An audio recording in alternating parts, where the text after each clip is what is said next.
नमस्कार. 7च्या बातमीपत्रात मी आशुतोष सावे आपलं स्वागत करतो. सुरुवातीला एक नजर ठळक बातम्यांवर. विधिमंडळाचं अर्थसंकल्पीय अधिवेशन उद्यापासून मुंबईत सुरू.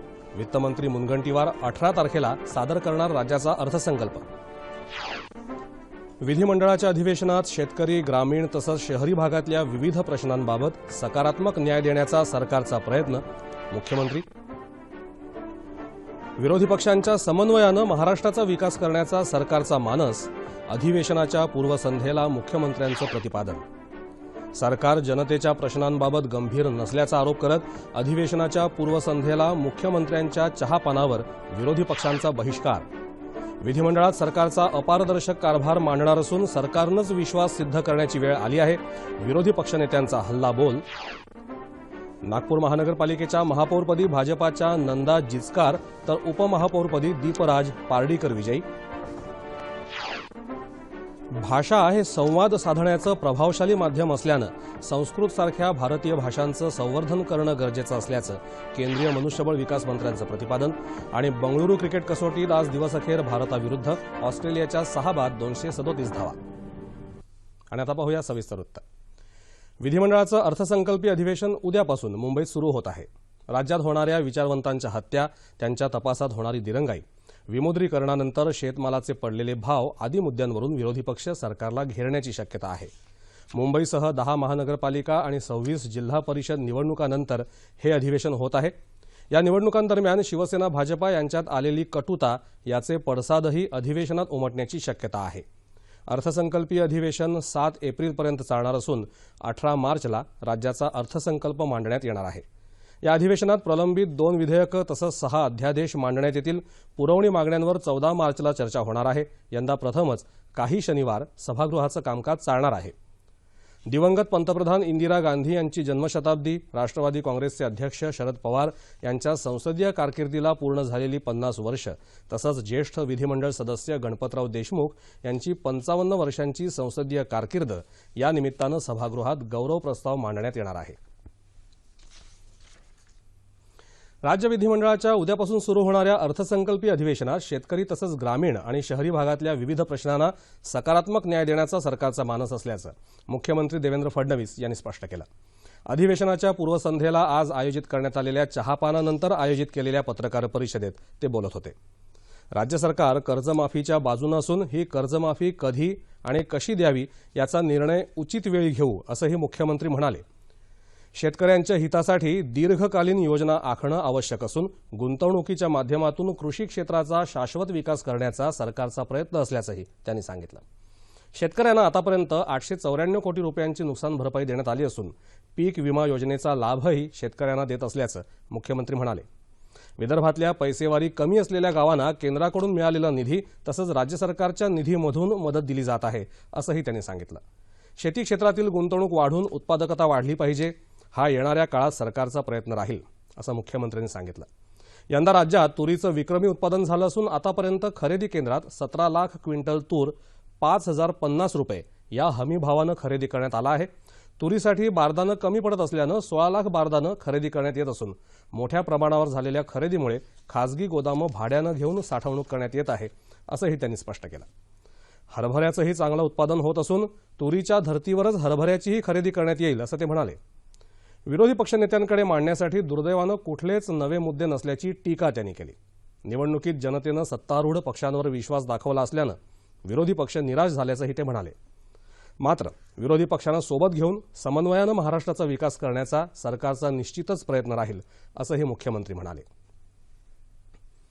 शेतकऱ्यांना कर्जमाफी, राज्यातील कायदा आणि सुव्यवस्थेची स्थिती आदी मुद्द्यांवरून उद्यापासून सुरू होणाऱ्या विधिमंडळाच्या पावसाळी अधिवेशनात सरकारला कोंडीत पकडणार असल्याचं आज मुंबईत झालेल्या विरोधी पक्षांच्या पत्रपरिषदेत स्पष्ट करण्यात आलं. जनतेच्या प्रश्नांबाबत सरकार गंभीर नसल्याचा आरोप करत अधिवेशनाच्या पूर्वसंध्येला आज मुख्यमंत्र्यांनी आयोजित केलेल्या चहापानावर बहिष्कार घालत असल्याचा निर्णयही विधानसभेतले विरोधी पक्षनेते राधाकृष्ण विखे पाटील आणि विधान परिषदेतले विरोधी पक्षनेते धनंजय मुंडे यांनी जाहीर केला. या अधिवेशनात सरकारचा अपारदर्शक कारभार आम्ही मांडणार असल्याचं विखे पाटील यांनी सांगितलं. राज्यातली कायदा आणि सुव्यवस्था देशोधडीला लागली आहे असा आरोपही त्यांनी केला. गेल्या काही दिवसात राजकीय हत्यांच्या घटनांमध्ये वाढ झाली आहे. या अधिवेशनात नरेंद्र दाभोलकर तसंच कॉम्रेड पानसरे हत्या मुद्द्यांवरून सरकारला धारेवर धरणार असल्याचंही त्यांनी स्पष्ट केलं. उत्तर प्रदेशात जर शेतकऱ्यांना कर्जमाफी करत असाल तर महाराष्ट्रातही शेतकऱ्यांचं कर्ज माफ करावं असं ते म्हणाले. जलयुक्त शिवार योजनेतल्या भ्रष्टाचाराचा मुद्दा लावून धरणार असल्याचंही त्यांनी सांगितलं. स्थानिक स्वराज्य संस्थांच्या निवडणुकीत भाजपा आणि शिवसेनेचा खरा चेहरा समोर आल्याची टीका विखे पाटील यांनी केली. शिवसेना मंत्रिमंडळातून राजीनामा देण्याचं नाटक करत असून शिवसेनेला केवळ मुंबई महानगरपालिकेतच रस असल्याचं ते म्हणाले.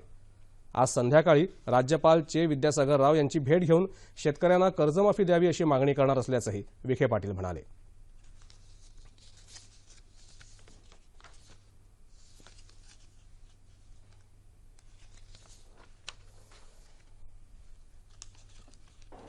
तर मुंबईच्या जनतेनं त्यांना जो कौल दिलेला आहे, 2 नंबरचा सगळ्यात मोठा पक्ष म्हणून भारतीय जनता पक्ष निवडून गेलाय. याचाच अर्थ लोकांनी या पारदर्शक कारभारासाठी त्यांना त्या ठिकाणी विरोध करण्याची जबाबदारी प्रत्यक्षपणे जनतेने त्यांच्यावर दिली होती. कारण जबाबदारी त्यांनी स्वीकारायला हवी होती. विरोधी पक्ष सरकारविरोधात अविश्वास प्रस्ताव आणणार नाही, कारण सरकारनं आता सभागृहात विश्वास सिद्ध करण्याची वेळ आली आहे, असा टोला धनंजय मुंडे यांनी लगावला. विमुद्रीकरणामुळे शेतकऱ्यांचं मोठं आर्थिक नुकसान झाल्याचं ते म्हणाले. मराठा समाजाला आरक्षण देण्यासंदर्भात आणि त्याचबरोबर धनगर समाजाला देखील आरक्षण देण्याची सरकारची मानसिकता नाही, अशी टीका त्यांनी केली. उत्पादक शेतकरी, सोयाबीन उत्पादक शेतकरी, धान उत्पादक शेतकरी, फळभाज्या उत्पादक शेतकरी, फळबाग उत्पादक शेतकरी, दूध उत्पादक शेतकरी या सर्वांना या नोटबंदीच्या दुष्काळाला सामोरं जावं लागलं. सोयाबीन उत्पादक शेतकऱ्यांना हमीभाव 4,000 रुपये असताना नोटबंदीच्या त्या काळात 2,200 रुपये क्विंटल सोयाबीन विकावं लागलं. 3 आणि 3,500 हजार रुपये क्विंटल तूर डाळ शेतकऱ्यांना विकावी लागते. एकीकडे 3 वर्ष निसर्गाने मारलं आणि आता हे सरकार मारत आहे. या अर्थसंकल्पीय अधिवेशनात विरोधी पक्ष म्हणून आमची पहिली मागणी सरकारकडे असेल. गेली 3 वर्ष झालं आम्ही सुद्धा मागच्या 6 अधिवेशनामध्ये राज्याच्या सर्व शेतकऱ्यांची कर्जमाफी व्हावी ही मागणी करतोय. आता या अर्थसंकल्पीय अधिवेशनामध्ये शेतकऱ्यांची कर्जमाफी झालीच पाहिजे ही भूमिका विरोधी पक्षाची या ठिकाणी राहणार आहे. सर्वांचं लक्ष लागलेल्या मुंबई महानगरपालिकेच्या महापौर पदाच्या निवडणुकीत भाजपानं माघार घेतली असली तरी उपराजधानी नागपूर महानगरपालिकेची महापौर आणि उपमहापौर पदं भाजपानं बहुमताच्या जोरावर जिंकली आहेत. आज झालेल्या निवडणुकीत भाजपाच्या नंदा जिचकार महापौरपदी तर दीपराज पार्डीकर हे उपमहापौरपदी निवडून आले आहेत. भाजपाच्या नंदा जिचकार यांना 108 मतं मिळाली तर काँग्रेसच्या स्नेहा निकोसे यांना 26 आणि बसपाच्या वंदना चांदेकर यांना 10 मतं मिळाली. उपमहापौर पदासाठीही आज मतदान झालं.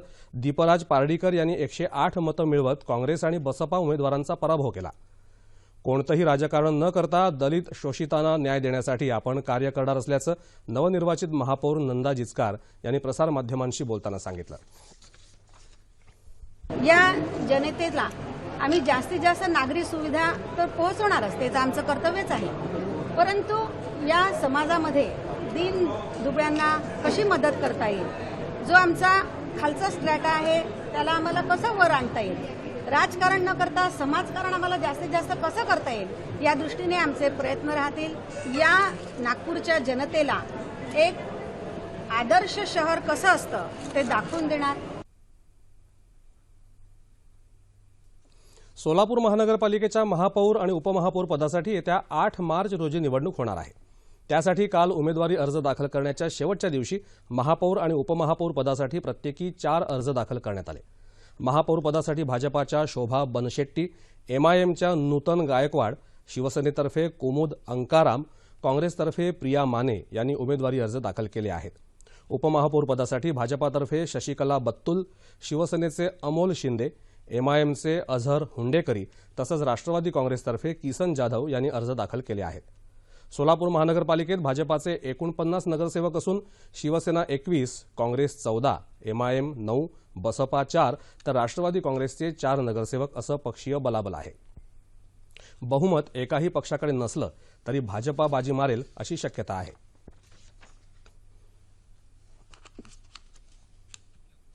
उत्तर प्रदेश, उत्तराखंड, मणिपूर, गोवा, पंजाब या 5 राज्यांच्या विधानसभा निवडणुकीसाठीच्या मतदानोत्तर जनमत चाचणीचे कौल 9 मार्चला संध्याकाळी 5:30 नंतर प्रसारित करता येतील असं निवडणूक आयोगानं जाहीर केलं आहे.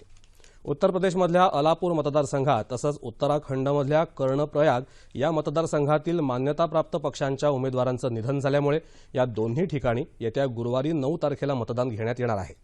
त्यामुळे मतदानाची वेळ संपल्यानंतर म्हणजेच संध्याकाळी 5:30 वाजल्यानंतर चाचणीचे कौल प्रसारित करता येतील असं आयोगानं स्पष्ट केलं आहे. निवडणूक आयोगाच्या या पूर्वीच्या अधिसूचनेनुसार 8 तारखेला संध्याकाळी जनमत चाचणी कौल जाहीर करता येणार होते. मात्र 2 मतदारसंघात 9 तारखेला मतदान होत असल्यानं निवडणूक आयोगानं ही नवी तारीख जाहीर केली आहे. निवडणूक कायद्यानुसार सर्व राज्यातील सर्व टप्प्यातील मतदान पूर्ण झाल्यानंतर अर्धा तासाच्या कालावधीनंतर जनमत चाचणी प्रसिद्ध करता येते. भाषा हे संवाद साधण्याचं प्रभावशाली माध्यम असल्यानं संस्कृतसारख्या भारतीय भाषांचं संवर्धन करणं हे आपलं कर्तव्य असल्याचं केंद्रीय मनुष्यबळ विकास मंत्री प्रकाश जावडेकर यांनी सांगितलं. नागपूरमधल्या रामटेक इथल्या कवी कुलगुरू कालिदास संस्कृत विद्यापीठाच्या 7व्या दीक्षांत समारंभात ते आज प्रमुख पाहुणे म्हणून बोलत होते. भारतीय भाषांचं गतवैभव प्राप्त करून देण्यासाठी या भाषांच्या विकासाला केंद्र सरकार प्राधान्य देत असल्याचंही त्यांनी सांगितलं. संस्कृत ही सर्व भारतीय भाषांची जननी असल्याचंही ते म्हणाले.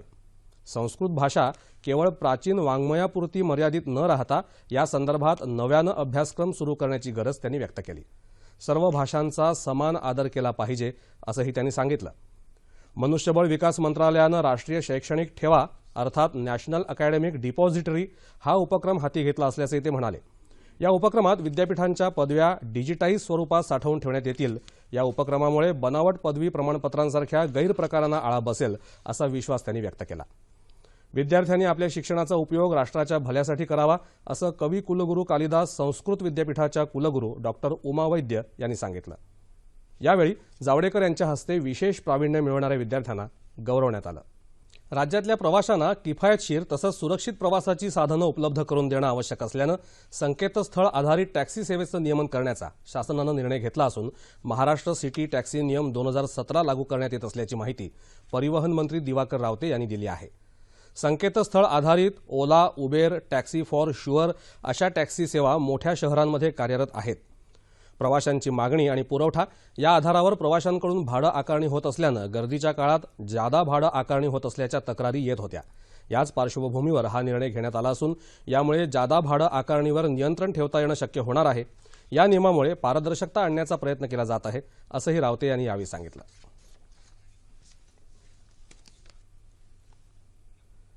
बंगळुरू इथं भारत ऑस्ट्रेलिया दरम्यान सुरू असलेल्या दुसऱ्या क्रिकेट कसोटी सामन्याचा आजचा दुसऱ्या दिवसाचा खेळ संपला तेव्हा ऑस्ट्रेलियाच्या पहिल्या डावात 6 गडी बाद 237 धावा झाल्या होत्या. आज सकाळी डेव्हिड वॉर्नरला बाद करून अश्विननं ऑस्ट्रेलियाला पहिला धक्का दिला. त्यानंतर कर्णधार स्मिथ केवळ 8 धावा करून तंबूत परतला. त्याला रवींद्र जडेजानं बाद केलं. 60 धावा करणाऱ्या रेनशॉलाही जडेजानंच बाद केलं. हँड्सकॉम्ब 16 धावांवर बाद झाला. हा जडेजाचा तिसरा बळी ठरला. मिशेल मार्श भोपळाही न फोडता तंबूत परतला. ईशांत शर्मानं त्याला बाद केलं. 66 धावा करणाऱ्या शॉन मार्शला उमेश यादवनं तंबूत धाडलं. रवींद्र जडेजानं 3 गडी बाद केले तर अश्विन, उमेश यादव आणि ईशांत शर्मा यांनी प्रत्येकी 1 गडी बाद केला. तापमान अंश सेल्सिअसमध्ये मुंबई कमाल 33, किमान 17, नागपूर औरंगाबाद 35, 17, नाशिक 33, 14, कोल्हापूर 35, 17, रत्नागिरी 32, 19, सोलापूर 38, 19 आणि अमरावती कमाल 35 आणि किमान 16 अंश सेल्सिअस. शेवटी ठळक बातम्या पुन्हा एकदा. विधिमंडळाचं अर्थसंकल्पीय अधिवेशन उद्यापासून मुंबईत सुरू. वित्तमंत्री मुनगंटीवार 18 तारखेला सादर करणार राज्याचा अर्थसंकल्प. विधिमंडळाच्या अधिवेशनात शेतकरी, ग्रामीण तसंच शहरी भागातल्या विविध प्रश्नांबाबत सकारात्मक न्याय देण्याचा सरकारचा प्रयत्न, मुख्यमंत्री. विरोधी पक्षांच्या समन्वयानं महाराष्ट्राचा विकास करण्याचा सरकारचा मानस, अधिवेशनाच्या पूर्वसंध्येला मुख्यमंत्र्यांचं प्रतिपादन. सरकार जनतेच्या प्रश्नांबाबत गंभीर नसल्याचा आरोप करत अधिवेशनाच्या पूर्वसंध्येला मुख्यमंत्र्यांच्या चहापानावर विरोधी पक्षांचा बहिष्कार. विधिमंडळात सरकारचा अपारदर्शक कारभार मांडणार असून सरकारनंच विश्वास सिद्ध करण्याची वेळ आली आहे, विरोधी पक्षनेत्यांचा हल्लाबोल. नागपूर महानगरपालिकेच्या महापौरपदी भाजपाच्या नंदा जिचकार तर उपमहापौरपदी दीपराज पार्डीकर विजयी. भाषा हे संवाद साधण्याचं प्रभावशाली माध्यम असल्यानं संस्कृतसारख्या भारतीय भाषांचं संवर्धन करणं गरजेचं असल्याचं केंद्रीय मनुष्यबळ विकास मंत्र्यांचं प्रतिपादन. आणि बंगळुरू क्रिकेट कसोटीत आज दिवसअखेर भारताविरुद्ध ऑस्ट्रेलियाच्या 6 बाद 237 धावा. याबरोबरच हे बातमीपत्र संपलं. राज्यात आणि देशाच्या विविध भागात सातत्यानं आगी लागून मोठ्या प्रमाणात जीवित आणि वित्तीय हानी झाल्या आहेत. आगी लागण्याची अनेक कारणं असतात, मात्र जीवित आणि वित्तीय हानी रोखणं हे महत्त्वाचं असतं. त्यासाठी अग्निशमन दल तत्परतेनं घटनास्थळी पोहोचून आवश्यक त्या उपाययोजना करून मोठं बचावकार्य करतं. मात्र अग्निशमन दलासमोर बचावकार्य करणं आणि आगीवर नियंत्रण राखणं हे मोठं आव्हान असलं तरी देखील अडचणींवर मात करत अग्निशमन दलाचे अधिकारी आणि कर्मचारी स्वतःच्या जीवावर उदार होऊन शर्थीचे प्रयत्न करत असतात. या एकूणच स्थितीसंबंधात आणि अग्निशमन दलासमोरील आव्हानं तसंच जनतेच्या सहयोगाबद्दल अधिक चर्चा करण्यासाठी ठाणे अग्निशमन दलाचे प्रमुख शशिकांत काळे यांना आज रात्री 9:30च्या बातमीपत्रात निमंत्रित करण्यात आलं आहे. तेव्हा पुन्हा भेटूया पुढील बातमीपत्रात आपल्या सह्याद्री वाहिनीवर. नमस्कार.